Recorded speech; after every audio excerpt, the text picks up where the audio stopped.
Hop, on va passer du coup sur un mode un petit peu plus digital. Donc c'est un peu de toute façon l'axe de cette conférence. Donc Edouard. Ouais, je suis désolé, je devais être là, mais malheureusement je suis positif Covid, donc du coup je suis un peu obligé de rester à la maison. Donc pour le bien de tout le monde, Edouard il est là. Je sais pas si tu me vois. Je pense que je suis pas dans l'axe de la caméra. Ouais, si, je te vois en bas à droite. T'as une jolie casquette. Très bien, c'est parfait. C'est bien ça. Donc avec Edouard, on va parler de jeux vidéo en santé. Donc déjà pour commencer, la classique, est-ce que tu peux te présenter à nos invités, nous dire un petit peu qui tu es, ce que tu fais, et ensuite on va parler de jeux vidéo, on va parler de Mario Kart et comment Mario Kart nous soignera demain. Ouais, absolument. Alors bonjour à tous, je suis Edouard Gasser, je suis cofondateur et directeur général de Tilac Healthcare, une société qui fait des jeux vidéo médicaux pour permettre de suivre et diagnostiquer et réhabiliter des patients atteints de maladies chroniques. On en parlera certainement un peu plus après. Mon background, en fait, c'est pas du tout dans le domaine de la santé originellement, parce que j'ai travaillé pendant plus de 10 ans, enfin même presque 15 ans, dans le monde du jeu vidéo, plus particulièrement dans une boîte qui s'appelle Gameloft. Pour ceux qui ont joué aux jeux vidéo mobiles, c'est encore d'ailleurs un des leaders mondiaux du développement de jeux mobiles.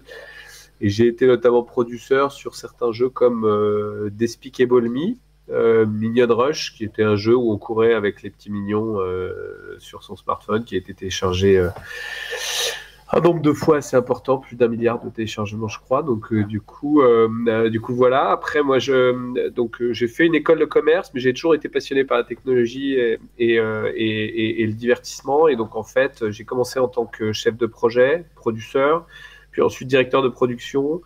Dans ce cadre-là, j'ai un peu voyagé aux États-Unis, puis ensuite j'ai été directeur de studio chez Gameloft à Madrid, toujours en Espagne, avant de monter en 2016 ma boîte. Donc Tilac, qui fait des jeux vidéo médicaux. Donc on adapte le jeu vidéo à la santé. D'accord, justement, est-ce que c'est quelque chose de paradoxal? Parce que la santé, on n'est pas là pour jouer. Donc est-ce que jeux vidéo et santé, c'est pas un petit peu paradoxal?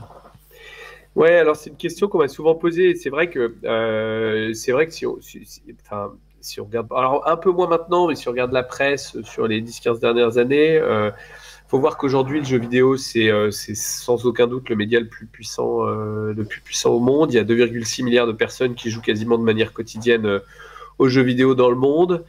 Si on regarde les unités vendues, alors que ce soit sur console, pour les jeux les plus vendus, type Tetris à 170 millions d'unités, Minecraft 144 millions d'unités, GTA 5 100 millions. Si on regarde le jeu mobile aussi, c'est encore pur. Candy Crush Saga, qui est quasiment je pense le jeu le plus téléchargé sur mobile, c'est 2,8 milliards de téléchargements. En fait, il y a eu pas mal de choses qui sont sorties sur l'addiction aux jeux vidéo. Il y a même l'OMS qui a dit que l'addiction aux jeux vidéo était classifiée comme une pathologie. Donc c'est vrai que ça peut paraître paradoxal. Maintenant, si on y regarde de plus près, le jeu vidéo peut être un formidable outil au service de la santé. Et moi, c'est ce qui m'intéresse et c'est ce qui m'a fait rentrer qui m'a fait créer Tilac, qui m'a fait rentrer dans le monde de la santé. J'étais convaincu que justement parce que c'était un média ultra puissant et sous-exploité, on pouvait faire plus que du simple divertissement avec le jeu vidéo. Et donc voilà l'histoire Tilac. D'ailleurs, concrètement, si on rentre vraiment dans le cœur du sujet, comment on fait pour engager le patient en jouant? Est-ce que ça fonctionne? Ouais, c'est tout le point en fait. Si on regarde le sujet, ce qu'il y a d'important quand on regarde les sujets de jeux vidéo et santé, c'est pourquoi le jeu vidéo peut être intéressant à la santé. Aujourd'hui, on sait que globalement, il y a une bombe à retardement dans nos systèmes de santé qui est, il y a de plus en plus de gens qui vivent longtemps, mais ces gens, ils vivent souvent, et c'est une bonne chose, mais ils vivent souvent avec des pathologies chroniques qui sont mal gérées, mal suivies, parce qu'il n'y a pas suffisamment de ressources, parce qu'il y a des problèmes d'observance au traitement. Et on va devoir avoir recours à la santé digitale de manière générale pour pouvoir réussir à mieux soigner ces patients-là, ces patients qui sont en grand nombre. Et en fait, c'est là que le jeu vidéo est particulièrement intéressant, parce que quand on se rend compte à quel point les gens peuvent être engagés de manière quotidienne et sur le long terme dans le jeu vidéo, on se dit, si j'arrivais à combiner à la fois rétention et engagement qu'apporte le jeu vidéo à la rigueur scientifique qui est nécessaire à tout produit de santé, alors à ce moment-là, on peut vraiment créer une expérience qui est agréable pour le patient, avec en fait tout simplement une expérience ludique qui ne le ramène pas tout le temps à sa pathologie. Et puis en même temps, si on arrive à en faire en même temps envoyer des données qui sont validées cliniquement et qui permettent une optimisation du parcours de soins, alors c'est un peu un cercle vertueux parce qu'on se retrouve avec quelque chose d'agréable pour le patient, donc il va revenir, il va y avoir plein de données. Plus on a de données, plus on optimise le parcours de soins. Et en fait, on se retrouve, à mon avis, sur ce que tout le monde attend de la santé digitale, c'est-à-dire un patient acteur, mais qui est acteur sans être anxieux, et en même temps, un médecin qui soigne mieux. Pourquoi? Non pas parce qu'il est qui prodigue des meilleurs soins, mais qu'il les contextualise mieux parce qu'il a des données qui ont été renvoyées par des dispositifs qui sont fiables. Donc voilà, moi c'est vraiment sur cette problématique-là que... Est-ce que tu as des chiffres un petit peu concrets à nous partager justement avec l'expérience de TILAC sur cette rétention, sur le fait d'avoir des gens qui viennent de manière récurrente? Ouais, alors absolument. Alors, je pense que d'abord il faut remettre dans le contexte aujourd'hui de qu'est-ce que c'est qu'une rétention aujourd'hui dans le monde actuel. Il faut se rendre compte qu'au bout de 3 jours, pour la moyenne de rétention au bout de 3 jours dans les applications mobiles, elle est de 33%. Ça veut dire que 70% des utilisateurs sur une application mobile lambda ont quitté l'application au bout de 3 jours. Et si on regarde de manière un peu plus précise les enjeux de santé, dans la catégorie santé, je crois qu'au bout de 30 jours, ou 90, je ne sais plus exactement, mais 4,3% des utilisateurs sont encore actifs. Et ça, c'est la moyenne. Alors, il y a des bons élèves et il y a des moins bons élèves. Hein. Le problème d'une moyenne, c'est que souvent, ça lisse un peu les imperfections. Et quand on regarde de beaucoup plus près, on regarde que par exemple, dans la catégorie santé, il y a en gros 40% des applications 83% des applications de santé qui ont moins de 10 000 utilisateurs actifs par mois. Donc, c'est pas beaucoup en réalité. Ce qui prouve que ces enjeux de rétention, ils sont importants, surtout si on veut qu'il y ait de plus en plus de patients qui soient suivis. Parce qu'une pathologie, typiquement, comme dans notre cas, la DMLA, en France, c'est déjà 300 000 utilisateurs. 300 000 utilisateurs que vous avez avec Odyssey. Non, c'est 300 000 patients total qui sont soignés par des anti-VEGF. Non, nous, on n'en est pas du tout encore là. Nous, on est encore à 4000, on est à 4000 utilisateurs maintenant. Ce que je veux dire, c'est que si on veut vraiment que la santé digitale ait un impact, il faut qu'on arrive à toucher beaucoup plus de patients que ce qu'on touche. Et on touche beaucoup plus de patients, pas seulement en faisant de l'acquisition, mais surtout en arrivant à les retenir sur le long terme. Et c'est pour ça que moi, ce qui m'intéresse toujours quand on crée un produit, c'est pas de réfléchir à combien dans l'absolu de patients je vais avoir au moment de mon lancement, c'est combien j'arrive à en retenir sur le long terme, parce que l'acquisition doit toujours venir après la rétention. D'accord, voilà. Je vais faire la pirouette avec ce que disait Isabelle juste avant, parce que juste avant ton intervention, on a parlé de data. Donc je suppose que qui dit rétention dit encore plus de data. Comment vous allez gérer ce surplus de data ou cette somme de data encore plus importante, vu que les gens ils vont rester chez vous, ils vont revenir en permanence? Ouais, alors nous l'avantage, c'est que la data, tu parles d'un point de vue gestion légale, d'un point de vue gestion technique, d'un point de vue gestion technique ou au niveau des volumes qui sont générés. Alors nous, l'avantage, c'est que la data qu'on génère, c'est de l'acuité visuelle, donc c'est un point de données qui pèse littéralement rien. Maintenant, c'est vrai qu'on en génère quand même pas mal, puisque un patient actif, aujourd'hui, dans Odyssey, fait en moyenne près de 70 tests par an. Ça fait 10 à 15 fois plus de points de données que le parcours traditionnel. Donc aujourd'hui, on a déjà eu plus de 170 000 tests qui ont été faits dans l'application. Si effectivement, on se rend compte qu'à un moment, on a 30% par exemple des patients qui sont télésurveillés, on se retrouve avec 30 000 fois 70, on se retrouve très vite avec 1 400 000 points de données annuels. Alors, c'est pas très lourd, donc du coup, on n'aura pas tellement d'enjeux, mais ça veut dire que derrière, on commence à réfléchir à des montées en charge qui sont très similaires à ce qu'on peut voir dans le monde traditionnel. Alors, comment on va gérer dans le monde traditionnel, dans le digital traditionnel? Comment on va gérer ça? On a des infrastructures, des online développeurs, on est structuré maintenant comme on structure en réalité une boîte de jeux vidéo, quoi. D'accord. Justement, concrètement, parce que là, donc, on te fait intervenir dans le cadre du hackathon. Ouais. Hackathon. Donc, concrètement, pour les personnes qui nous écoutent et qui voudraient créer des jeux vidéo thérapeutiques, comment on s'y prend? Alors, c'est une très bonne question. En fait, la réalité, c'est qu'on va créer un jeu vidéo médical de la même manière qu'on crée un jeu vidéo.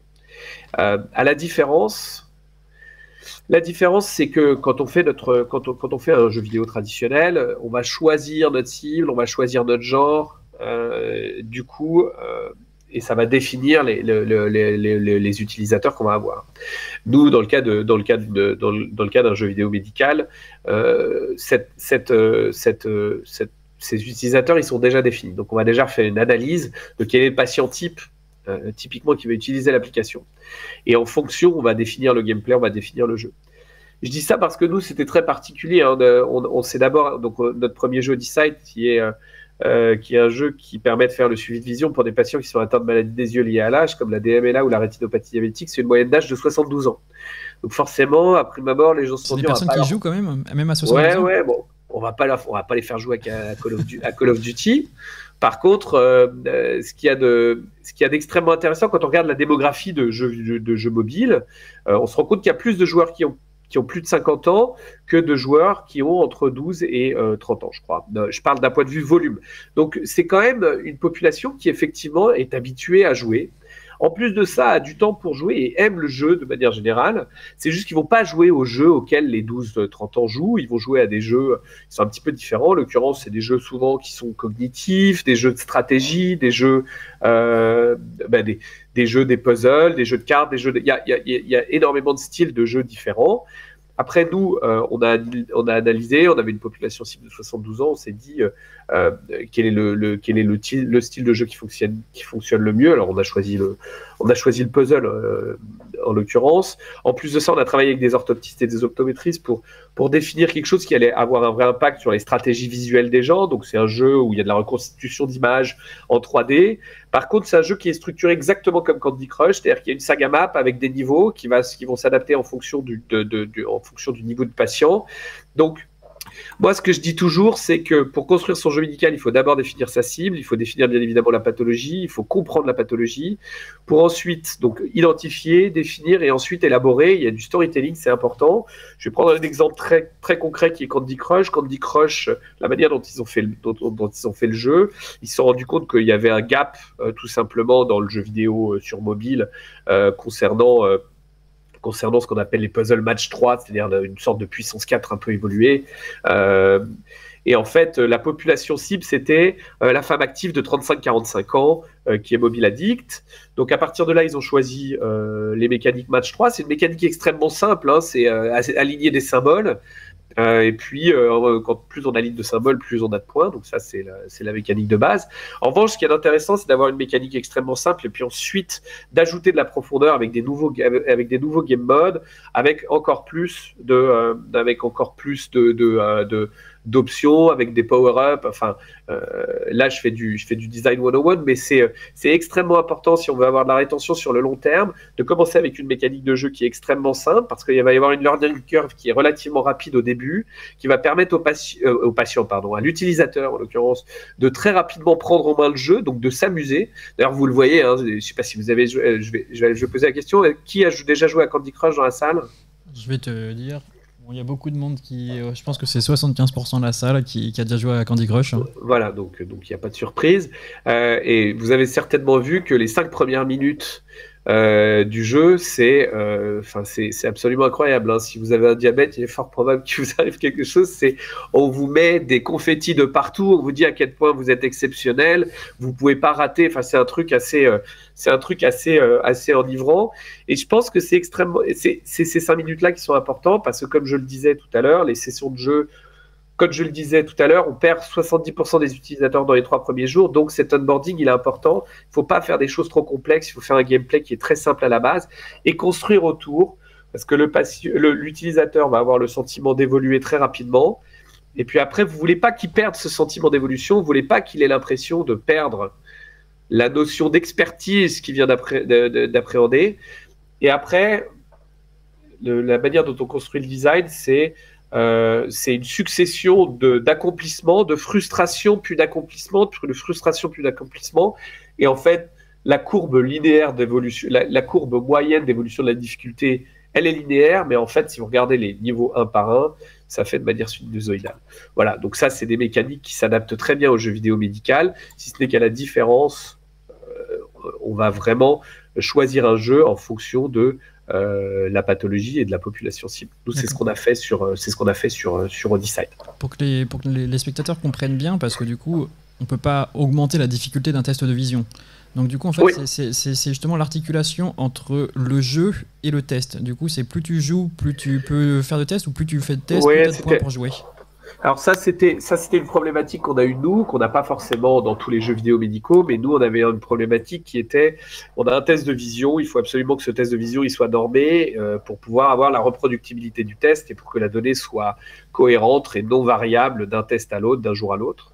Et en fait, on s'est dit, le problème, c'est que si on fait ça, si c'est le jeu, bah, ça va pas être amusant et en fait les gens vont partir au bout de 3 jours, on va pas avoir de rétention, on va pas avoir d'engagement et donc du coup ça va pas marcher. Et donc on a pris le problème à l'inverse, on s'est dit pourquoi les gens vont revenir? Les gens vont revenir pour le jeu, donc on a fait un jeu qui était plus libre, qui entraîne la mémoire visuelle, mais c'est pas de là que vient de la donnée. Par contre, on s'est dit, en fait, le test médical va être notre source d'énergie. C'est-à-dire qu'un peu comme dans Candy Crush, vous avez besoin d'énergie pour pouvoir avancer, pour pouvoir aller dans les niveaux. Là, vous avez besoin de faire les tests médicaux pour pouvoir avoir de l'énergie pour continuer à avancer dans le jeu. Et en créant cette mécanique-là, on a créé une mécanique de coercitive, en fait, où le patient revient pour le jeu, mais pour pouvoir jouer, il doit faire ses tests médicaux. Il fait ses tests médicaux. À ce moment-là, il joue au jeu. Il continue à faire ses tests médicaux. Donc là, on a une première boucle de rétention qui doit, pour nous, durer environ 90 jours. C'est l'enjeu. Parce qu'au bout de 90 jours, on a en général la première alerte. C'est la moyenne. Première alerte qui montre que la vision a évolué.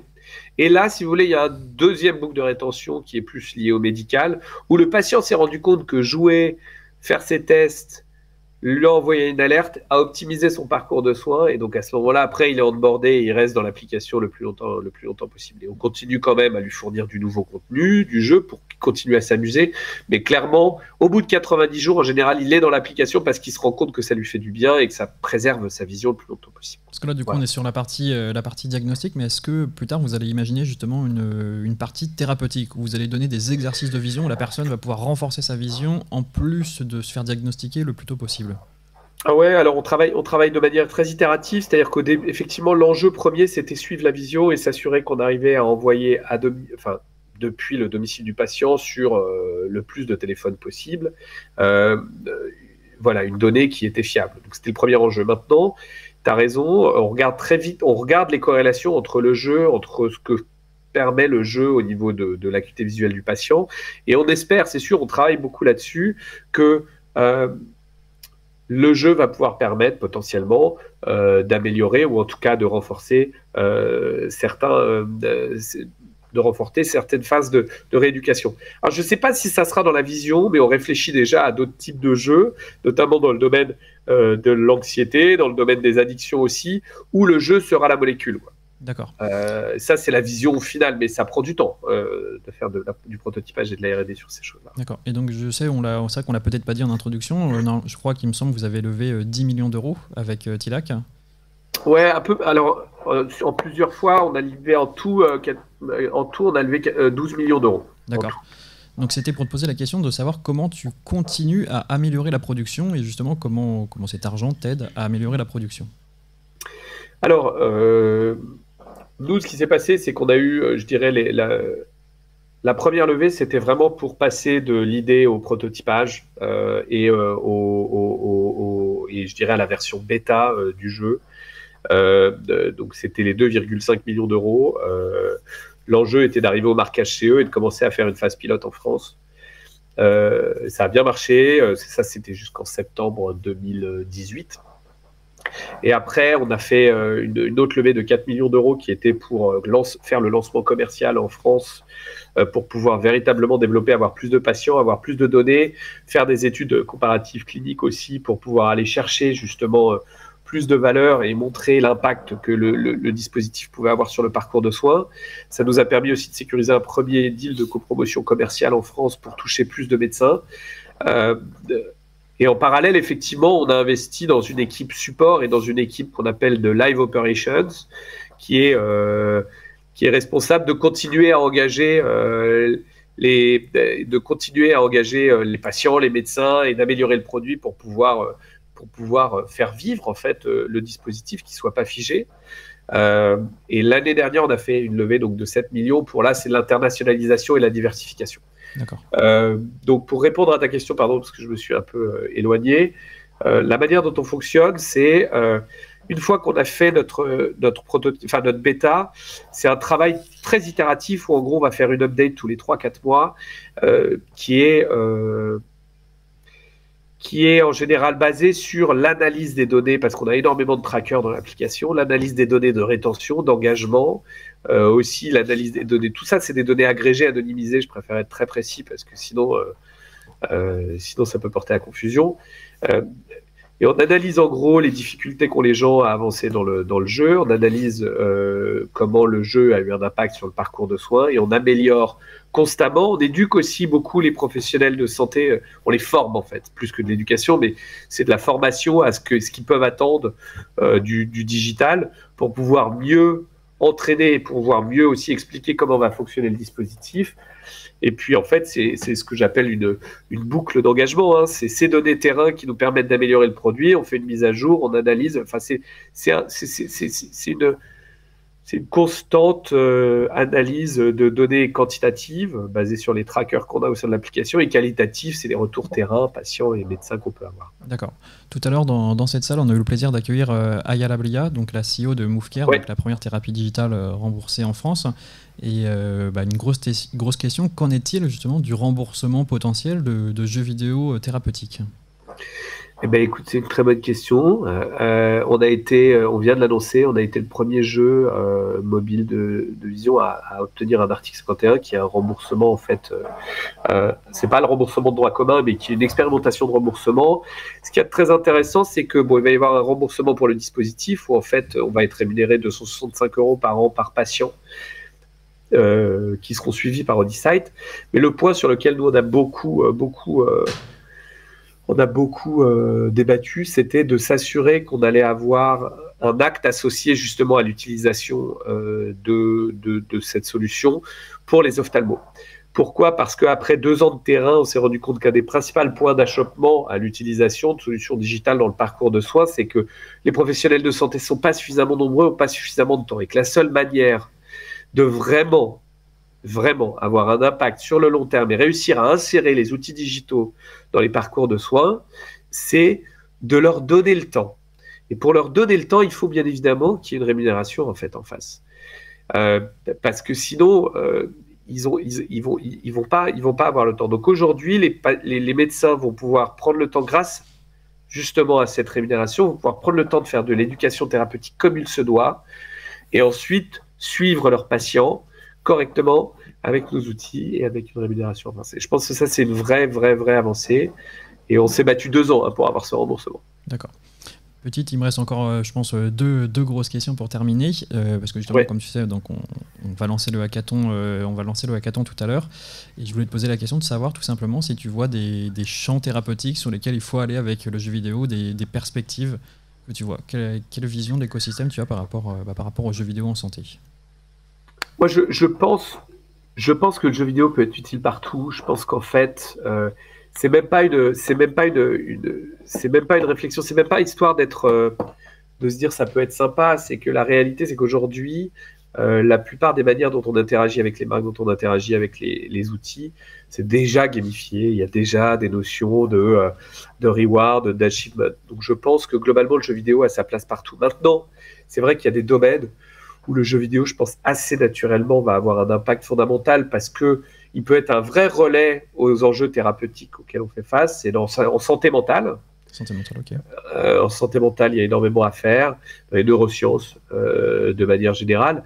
Après, moi, je pense qu'en ophtalmologie et aussi potentiellement sur des enjeux liés à l'audition, il y a quelque chose à faire. Je connais aussi très bien les créateurs de Mila en orthophonie, notamment pour la dyslexie, qui font un jeu vidéo. C'est fantastique, hein. Je pense qu'il y a énormément à faire pour les enfants, mais pas seulement. Il ne faut pas se limiter parce que tout le monde joue aux jeux vidéo.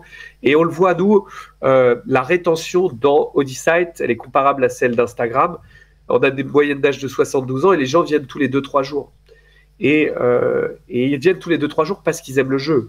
Parce qu'il y a deux manières de jouer à Odysite. Soit vous faites que les tests médicaux, soit vous acceptez toute l'expérience. Et les gens qui jouent et font les tests médicaux sont 3 fois plus engagés que les gens qui font uniquement les tests médicaux. Et ça vient que du jeu vidéo. D'accord. Voilà. Une question qui me vient comme ça à l'esprit, parce que je sais qu'il y a quand même beaucoup de jeunes dans la salle. Est-ce que tu vois des perspectives de la NFT dans les jeux vidéo thérapeutiques ? Moi, je trouve ça. Le NFT est extrêmement intéressant pour le jeu vidéo de manière générale parce que ça permet, je pense notamment aux stores digitaux, d'unifier et de donner une rareté à un produit. Et donc, du coup, je pense qu'il ne faut pas négliger. Il y a plein de gens qui me disent « Ouais, mais je ne comprends pas la valeur d'un produit virtuel. » C'est que vous n'avez jamais joué aux jeux vidéo, c'est que vous n'avez jamais été dans un monde virtuel parce que pour moi, un produit virtuel peut avoir exactement la même valeur qu'un produit physique. C'est juste qu'on n'a pas les...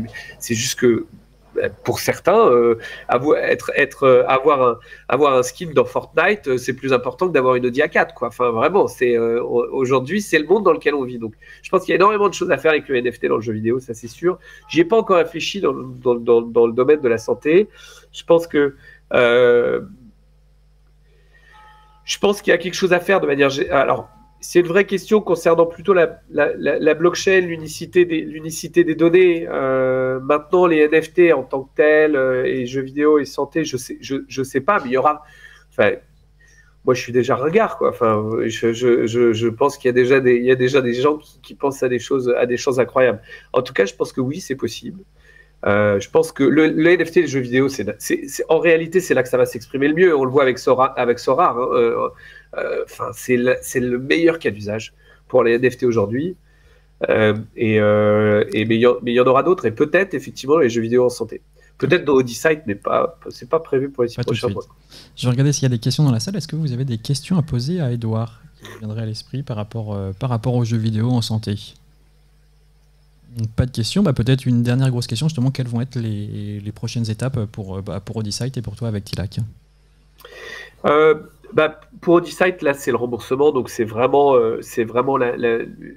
permettre, non pas de faire ça pour quelques milliers de personnes, mais pour faire ça pour quelques dizaines, voire des centaines de milliers de personnes, c'est-à-dire permettre d'ouvrir la solution à de plus en plus de patients, de plus en plus de médecins, parce qu'aujourd'hui, la santé visuelle est c'est la première cause. Les dégénérescences